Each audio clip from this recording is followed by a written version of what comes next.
How did you refresh and renew yourself this past weekend? For me, it looked like making preparations to move our 22-year-old back into the house for a season. And we have another son as well. And so we were rearranging furniture. We were deciding what was going to be donated. And we moved some smaller items. And you might be thinking, how in the world did that refresh and re energize you? Well, there are actually three things particularly that I wanted to share with you. The first is that when we begin to rearrange things, it makes our brain think outside of the box. So, as we worked to reimagine spaces, how to provide the best furniture arrangements, and how to really look at, okay, what serves our two young men well right now and what doesn't. And that leads me to number two. It means we took the time to assess what needed to be donated, what needed to be trashed, what could actually be sold. And not only did that allow us to declutter, but it also allowed us to actually set aside things that have great value to them and to determine whether it should be displayed or boxed going forward. And then, of course, the third thing that this weekend allowed was the time to spend time individually with each one of my young men. I know that season will not last forever, and so I enjoy being able to soak it in as much as I can, and I do count it precious. So you might be asking, how does this relate to business? Well, I want to share three things that I started thinking about as I was reflecting and preparing for this video. The first is that as business professionals, we need efficient workspaces.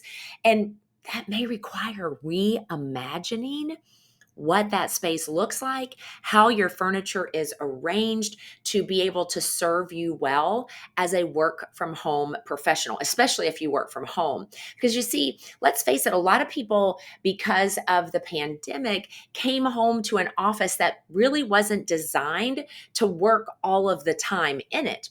So maybe it's time for you to reimagine how your workspace is set up. Even if you're in an office, this is not a bad thing to do in order to ensure that it's efficient.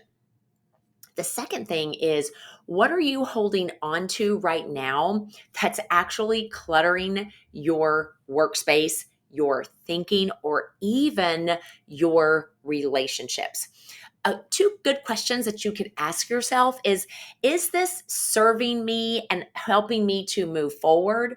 And secondly, is this significant that it warrants me holding on to it? And either I need to get it on the wall or I need to box it up because I'll want to come back to it later. The third thing that had me thinking from this past weekend was, how are you, that's right, you, spending time with the people on your team? Now, that could be people on your team at work, because it's important that we're investing in one-on-one time with the people that are on our team. It could be the team that we know as family, because this is where we will be refreshed and encouraged. And then finally, it could be your friends, the friends that support you in life and in business, because that's a great way to create refreshment. So, listen, I want to encourage you this week to really take time to think about how you may be benefited by really reimagining your workspace, actually identifying and decluttering things that could be hindering you, and thirdly, choosing to spend time with the people that matter most in moving you forward. I'm Elizabeth Mahusai, Elite Sales and Leadership Coach, and I hope you have an amazing day.